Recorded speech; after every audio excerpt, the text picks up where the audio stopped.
Selamat malam buat kalian semua yang lagi nonton dan dengar video ini. Dan selamat malam juga buat kalian para badut leveling. Apakah kalian masih membadut? Ya, malam hari ini gue pengen nge-reaction videonya Bang Eno Bening yang ngebahas soal anime solo leveling gak jelek tapi itu judulnya tuh. Solo leveling gak jelek tapi, soalnya gue ingat tuh ada tuh badut yang ngomong tuh, bagus ya bagus, jelek ya jelek, tidak ada tapi-tapi. Oh, begitu toh. Ternyata bagus ya harus bagus, tok bagus doang, tidak ada jelek-jeleknya. Jelek ya jelek, tidak ada bagus-bagusnya.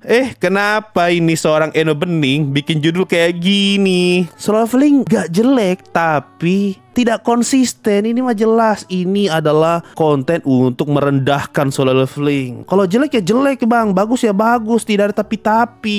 Begitu sih katanya Pak badut ya. Soalnya beliau cuma tahu benar dan salah sih, cuma tahu bagus dan jelek, tidak tahu yang lain. Sedih. Oke, gue belum nonton videonya ya, jadi gue nggak tahu ini sebenarnya mau ngomongin apa. Tapi itu cuma sekedar intermezzo yang di awal, so langsung aja kita nonton.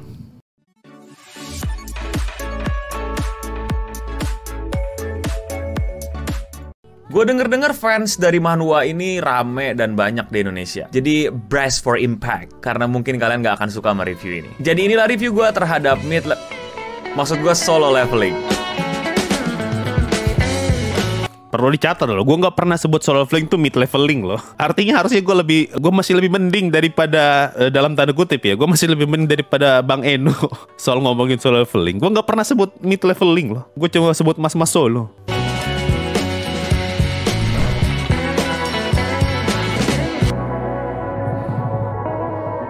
Solo leveling adalah adaptasi dari sebuah manhwa, yaitu komik dari Korea. Tapi komik dari Korea itu juga asalnya dari novel, tapi gue nggak tahu itu novel apa light novel. Komen di bawah untuk koreksi gue. Yang baru-baru ini tayang dari studio A1. Salah satu ini kalau nggak salah juga studio dibalik dari anime Sword Art Online, yang merupakan anime yang sedikit banyak punya kemiripan dengan solo leveling itu sendiri. Gue nontonin sampai 4 episode dan gue nggak bilang ini jelek, tapi gue tidak merasakan sesuatu yang spesial sama sekali dari. Kok sama bang? Kok sama bang? Apakah kita sama-sama ingin merendahkan solo leveling bang? Anime ini nggak ada sesuatu yang bilang, wah kalau fight scene ini dia, wah kalau action ini dia, wah kalau story ini dia, wah kalau isekai ini dia. Gue susah banget untuk mendapatkan sesuatu yang sangat-sangat luar biasa dari anime ini, sehingga anime ini tuh bisa stand out di antara ratusan anime yang tayang di sekitarnya. Kok bisa begitu? Bukan gue yang ngomong loh ya ini ya, bukan gue ya. Tolong ya mas. Itu no, biar gue breakdown satu-satu. Kita akan mulai dari cerita dulu. Jadi cerita anime ini tentang dunia modern kayak sekarang yang tiba-tiba kemunculan banyak gate atau portal. Yang dimana portal tersebut akan menghubungkan kalian dengan para waifu kalian yang 2D gitu. Jadi kalian bisa nyentuh digital pixel kulit-kulit putih mulus mereka. Tapi sayangnya itu cuma ada di mimpi para wibu pas ngeliat portal itu kebuka. Karena sebenarnya yang keluar dari portal tersebut adalah para goblin yang siap untuk berhutang di warteg-warteg terdekat. Pada saat tentara pertahanan berusaha untuk mengalahkan para goblin tersebut, ternyata nggak bisa karena dia tekbal alias nggak mempan. Tapi tenang saja, ini bukan dunia Attack on Titan, jadi para manusianya itu dapat buff lah, dapat kekuatan magic gitu, yang setidaknya dapat membuat mereka menandingi kekuatan para monster-monster yang keluar dari gate tersebut. Makanya para pengangguran langsung pada daftar berbondong-bondong untuk jadi gamers, orang-orang yang melawan monster. Tapi karena kata gamers itu sedikit negatif ya konotasinya di masyarakat di sana, jadi diganti jadi hunters. Nah, setiap orang itu punya itu betul yang tadi itu betulan atau itu lagi sarkas tuh? Kayaknya sih sarkas ya. Kekuatan magic yang udah ditentukan dari lahir. Ada kelas-kelasnya gitu lah, C, D, E, A, S, SS, SSS, SSSR. Tapi protagonis kita yang namanya Kirito alias Sung itu adalah yang paling lemah di antara semua. Kenapa bisa begitu ya? Plot. Gue nggak tahu karena belum di-reveal. Nah, pokoknya tahu-tahu Sung itu ikut raid gitu ya, ngedungeon gitu. Terus kayaknya nggak pernah di-reveal deh soal masalah itu, kenapa dia disebut sebagai petualang terlemah ya. Itu cuma disebut kalau dia emang lemah aja dan nggak pernah berkembang, makanya disebut yang terlemah kan. Itu doang mah penjelasannya. Tidak ada penjelasan lain kayaknya. Ekspektasi orang-orang tuh bakal lawan goblin, bakal lawan tikus tanah, bakal lawan makhluk-makhluk RPG lainnya. Tapi ternyata mereka memasuki ke sebuah dungeon yang paling dibenci sama umat RPG, yaitu puzzle. Jadi STR, intelligent, agility lu nggak guna di situ. Yang paling bisa menyelamatkan lu adalah orang yang paling sering baca trivia game. Atau setidaknya hobi nontonin gameplaynya Tara atau Miao Auk, sehingga lu tahu gitu cara nyelesain puzzle-nya gimana. Dan tentu saja orang tersebut adalah protagonis kita, si Sung. Long story short, mereka berhasil tapi gagal. Mereka berhasil karena beberapa kabur. Mereka gagal karena Sung yang harus dikorbankan di situ. Dan pengorbanan Sung tersebut ternyata malah membuat Sung berhasil mengakses game plus yang dimana biasanya bayar dia dapat gratis. Nggak gratis sih, dibayar sama nyawa. Dan dimulailah pertualangan grinding berjam-jam dia yang biasanya sama tim, sekarang dia sudah bisa sombong grinding sendiri. Dan itulah dia solo leveling. Secara jelas kita akan mencium sebuah plot yang dimana MC-nya ini tiba-tiba mendapatkan kekuatan powerful dengan cara pakai Game Shark atau lainnya. Dan kita akan mengikuti petualangan dia gitu. Semakin powerful apakah dia nanti ke depannya. Gue nggak ada masalah sama plot kayak gini, tapi penyajian plotnya di anime itu menurut gue bener-bener tawar. Pertama, karakter utamanya ini gagal membuat gue bersimpati sama dia. Dan kenapa gagal bersimpati? Bacot. Menurut gue ya, animenya tuh gagal untuk ngeliatin. Aduh, jangan sini nih kan, nanti dolar kuning. Animenya tuh gagal untuk ngebuat kita lebih dekat sama karakternya Sun Jingwoo yang dideskripsikan sebagai hunter terlemah. Karena bukannya ngeliatin kelemahannya Sun Jingwoo secara visual ataupun dengan pendekatan yang lebih bagus mungkin ya, kita malah disuapin gitu. Sun Jingwoo tuh lemah loh, Sun Jingwoo tuh lemah loh. Coba lu nonton deh 4 episode pertama, berapa kali karakter sampingan ngomong, itu tuh, dia tuh karakter hunter terlemah. Berapa kali sebut kayak gitu. Berapa kali Sun Jingwoo bacot soal aku lemah, aku ingin jadi kuat. Berapa kali muncul flashback ngasih lihat kalau Sun Jingwoo lemah lagi ingin jadi kuat. Gitu aja tuh caranya tuh. Bagaimana tidak hambar? Kayak tidak ada cara bercerita yang lain gitu. Monoton sekali di bagian itu ya. Terutama paling ngeselinnya tuh bacotnya tuh. Aku lemah. Apa coba yang waktu lawan ular masih juga bacot. Kalau di manhwa tuh masuk akal bacot. Kenapa? Karena manhwa tuh cuma teks. Kalau nggak diceritain lu nggak bakal paham. Ini anime bro. Lu bisa pakai musik buat bercerita. Lu bisa main di scene kek atau di apa kek. Gak semuanya harus ketipak-ketipuk sama kayak manhwa gitu. Manhwa teksnya banyak, anime otomatis bacot. Jangan gitulah. Itu sih menurut gue yang bikin hambar ya. Karena kayak disuapin gitu. Lemah loh. Sedangkan waktu kita nonton, kita ini belum, masa sih dia lemah? Masih kayak belum diyakinkan gitu kalau dia beneran lemah. Apalagi di episode 4 kan perubahannya instan banget tuh. Dari yang masih culun tiba-tiba sudah jadi Sigma. Makin tidak ada tuh namanya investasi hati. Tiba-tiba ganti MC. bener-bener tawar. Pertama, karakter utamanya ini gagal membuat gue bersimpati sama Itu baru juga gue sebut kan. Disebut juga sama Bang Ino. Sama lah. Gagal untuk bikin kita simpati. Kenapa? Karena cuma modal bacot dia. Dan menurut gue ini sangat-sangat gagal di episode dimana dia akhirnya mau dikorbankan dan ditusuk mampus. Di situ tuh momen yang dimana dia tuh tadinya yang sok-sok baik, yang sok-sok rela berkorban, yang tahu diri karena gue lemah jadinya gue mesti rely on orang lain. Jadi kalau misalnya tim gue kesusahan jadi gue yang harus dikorbanin. Di ending gue ngerti harusnya kita bisa merasakan bahwa di situ akhirnya dia ngebuka sifat aslinya gitu, kayak sialan, gue juga pengen menang, gue juga pengen tetap hidup, gue nggak mau dikorbanin. Lu punya keluarga, lu pikir gue nggak punya keluarga? Dia ngebandingin dirinya sama cerita-cerita karakter di sebelahnya yang katanya butuh buat nolongin keluarga, ini karena demi temennya, ini karena itu. Ya lu nggak spesial kalau keluarga lu butuh duit, keluarga dia juga butuh duit. Tapi in the end dia tetap nunjukin sikapnya yang sangat-sangat sok berkorban. Tapi di akhir hidupnya dia nge-snap gitu kayak, woi, kok gua? Ini semua kenapa? Ya karena bagian ini bagus loh. Waktu Sun Jingwoo mati ya, itu bagus sih. Tiba-tiba perubahan sifat gitu untuk sebagai permulaan perubahan sifatnya Sun Jingwoo kan, dari yang awalnya cupu banget pelan-pelan jadi Sigma. gue lemah karena gue ditakdirkan untuk punya kekuatan sekecil ini. Ini semua karena gue tidak terlalu penting kan perannya di sini. Dia kayak nge-snap gitu, kayak tiba-tiba muncul apa ya, jantungnya deg kayak pecah gitu harusnya. Ini kan harusnya momen yang sama dengan bagaimana Yuji bandingkan sama Yuji waktu kena mental di You Are My Special. Yuji tidak ngomong apa-apa, dia cuma mati kau. Dia cuma gitu. Lu bandingkan sama Solo Leveling, berapa banyak paragraf yang dia bacotkan. Bagus nih perbandingannya, gue gak kepikiran sampai sini. Tiba-tiba ganti dari Sukuna ke Yuji dan Shibuya udah hancur berantakan. Atau momen begitu caranya tuh, gak semuanya harus bacot bro. dimana Eren pada saat dia ke pantai yang tiba-tiba dia jadi kosong, ada sebuah sensasi rasa karakter utama kita itu berubah atau sadar akan sesuatu atau lebih jujur pada dirinya. Tapi maaf, gue lihat di sini datar, tawar, kayak oh iya buruan, oke, lu abis ini reinkarnasi atau dapat power up deh gara-gara pengorbanan lo, mantap. Gue awalnya cuma nonton animenya, nggak baca manhwanya, tapi gue penasaran apakah memang manhwanya juga segininya. Pas gue baca enggak kok. Di manhwa itu kelihatan banget momentum dimana dia kayak nge-snapnya gitu loh. Walaupun ujung-ujungnya dia nggak jadi yang gila gitu, tapi tetap balik ke dirinya. Tapi ada momen snapnya yang berasa banget di panel-panelnya. Tapi di anime kayak oh ya udah. Gue nggak tahu apakah gue doang, apa kalian juga merasakan perasaan Kalau ini gue nggak tahu ya soal ini. yang sama. Apakah jelek? Enggak, tapi lebih ke biasa aja. Penganimasian, maaf ya kalau gue bilang ditipu sama openingnya, pencahayaannya, desain karakternya, warnanya itu kayak wow, luar biasa. Wow, Solo Leveling biru banget ya. Oh bang, Apa maksudnya mempermasalahkan warna biru? Lu lihat aja, ini biru banget nih. Background biru, baju biru, rambut kebiruan. Pengen bikin apa istilahnya? Warna identik gitu. Jadi kalau lu ingat Solo Fling, ingat warna biru. Oh, apa maksudnya bang? Masa warna aja dipermasalahin? Tidak ada yang mempermasalahkan warna biru bang. Biasa Ini backgroundnya biru loh. sekali. Tapi pada saat kita masuk ke episode kayak Tawar, gue nggak mau menilai anime hanya dari action scene-nya. Tapi ini anime action yang dimana gue harus menilai. Bukan menilai itu doang, tapi harus menilai. Actionnya di sini buat gue ya biasa lagi aja juga. Tiba-tiba ada garis cepet-cepet, karakter nge-slide ke sini, terus partinya pada kerja itu buset dah. Kayak nonton anime era 2010-an gitu, kayak emang masih mau kayak gini gitu. Tapi mesti gue akui ya, di beberapa tempat itu facial expression-nya itu bener-bener berasa kayak kecapeannya, ketakutannya, shocknya itu enak. Tapi di beberapa tempat juga tiba-tiba ekspresinya cuman kayak oke, dibikin orang shock aja. Kayak yang di dungeon tuh yang tiba-tiba ada kepotong orang terus kayak gitu. Bukannya kayak gitu loh. Gimana ya gue jelasinnya ya? Ya gitu lah, lu nonton dah, pasti lu ngerti maksud gue. Pada saat dia nge-raid serigala-serigala itu pun juga bener-bener kayak apa ya, animasi ngambil senjatanya doang kali ya, yang kayak oh oke gitu loh. Tapi ya bang, ambil senjatanya memang bagus. Itu bagus. Kalau dibandingkan sama mayoritas anime isekai, ini bagus nih. Ambil item dari inventory ya. Kayak overall aja tuh ambil item dari inventory tuh cuma ambil doang tuh. Terus tidak ada tuh efek-efek petir-petirnya. Keren tuh di Solo Fling. Tapi selebihnya ya garis potongan putih, habis itu kebelah. Bahkan yang adegan dia bisa sedikit akrobatik pun terlihatnya jadi aneh gitu. Iya, gue tahu mungkin diharapkan bahwa orang ini masih nggak sadar kalau dia itu seakrobatik itu, tapi jatuhnya jadi kayak orang pura-pura nggak tahu kalau dia bisa akrobatik. Oh ya, ada satu hal yang secara pendireksian gitu ya, secara penyutradaraan tuh buat gue sangat aneh. Kita balik lagi ke adegan dungeon yang pas lagi intens-intens, tiba-tiba di-cut sama adegan adik ceweknya sekolah. Lu kalau nonton konten reaction, gue tuh berapa kali tuh, kenapa ini lagi Kak? Lanjut Kak.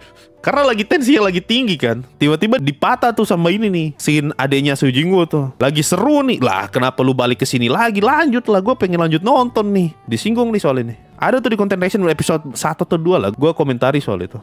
Terus ketemu sama temennya. Pertama itu aja udah mengganggu. Tapi oke lah, emang dia mau menceritakan adeknya dulu nih, karena mungkin akan menambahkan sesuatu ke apa ya, intensitas yang lagi terbangun banget nih di apa, keributan di dungeon. Tapi ternyata nggak, cuman temenan ngobrol gitu kayak, abang lu hunternya? Iya.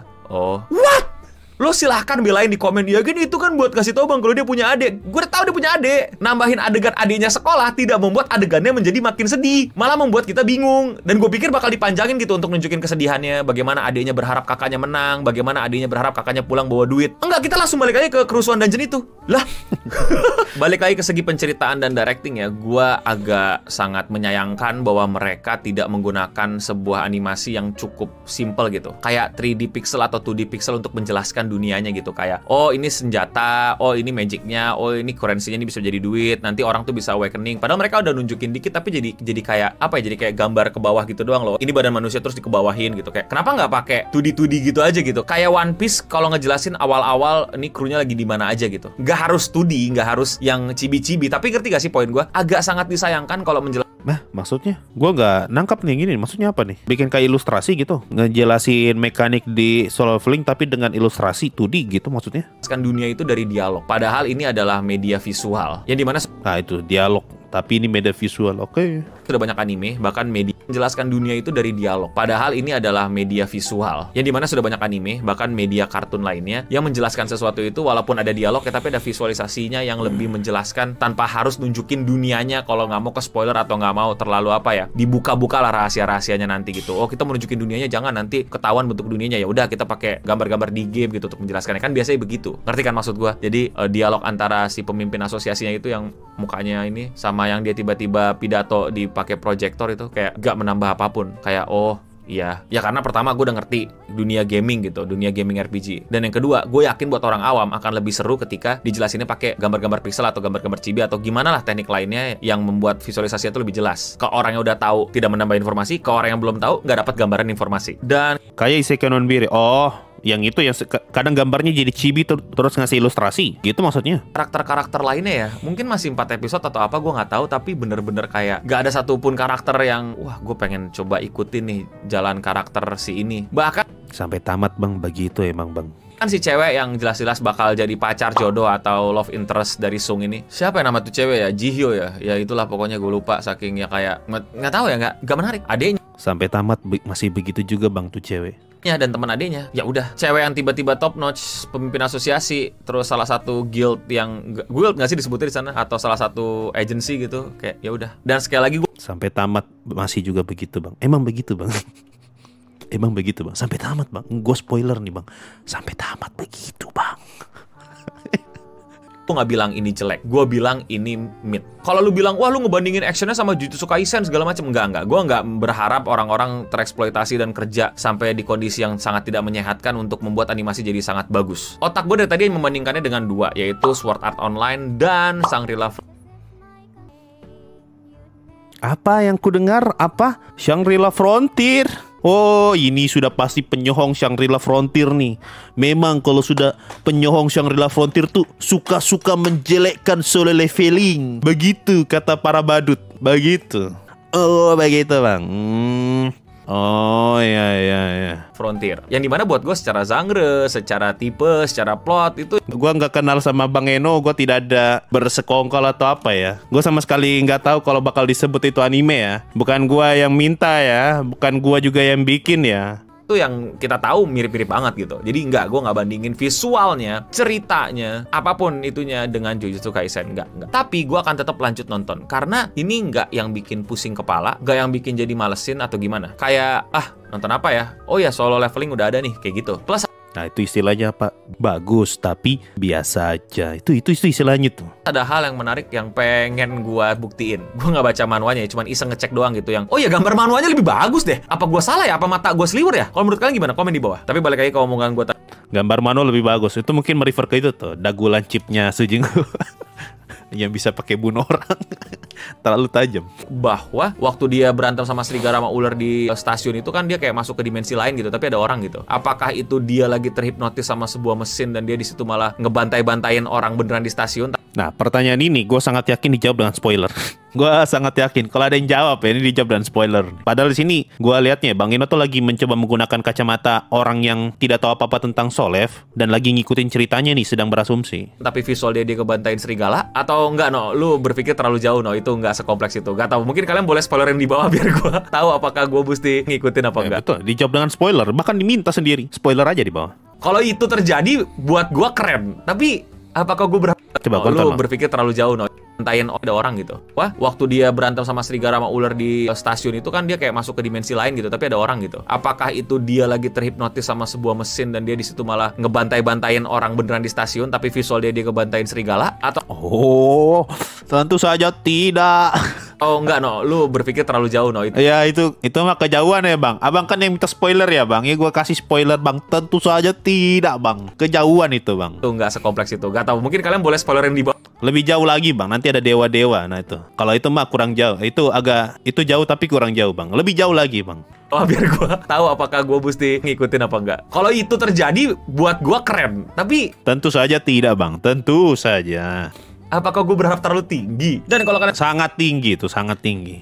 Suka sama konten kayak gini dan mau dukung gue, kalian bisa klik tombol subscribe. Kalau kalian mau dukung yang katanya dark, ya ini cerita dark aksi. Dark aksi. Solo Leveling cerita dark. Lebih dari sekedar itu, kalian bisa join membership channel ini dengan klik tombol join atau gabung sehingga mendapatkan banyak perks, yaitu bisa mendapatkan emblem di nickname kalian di YouTube ketika kalian komen. Jadi itulah dia Solo Leveling. Gue agak sebel ya ngedengerin orang yang bilang, iya bang awal-awal emang bosenin gitu, tapi pertengahan gitu. Ya itu berlaku di semua karya nggak sih? Karya yang dengan durasi, karya yang dengan audio visual gitu. Ketika gue bisa bertahan sampai tengah ya berarti bagus gitu loh. Tapi ketika gue nggak bisa bertahan sampai setengahnya berarti ya itu problemnya. Dan buat orang Indonesia ya, dan fans-fans garis keras ya, buat fans anime manapun nih, banyak yang suka salah artiin. Mid itu bukan jelek. Apa bang? Apa bang? Apa? Fans-fans garis keras ya, buat fans anime manapun nih, banyak yang suka salah artiin. Mid itu bukan jelek. Hah?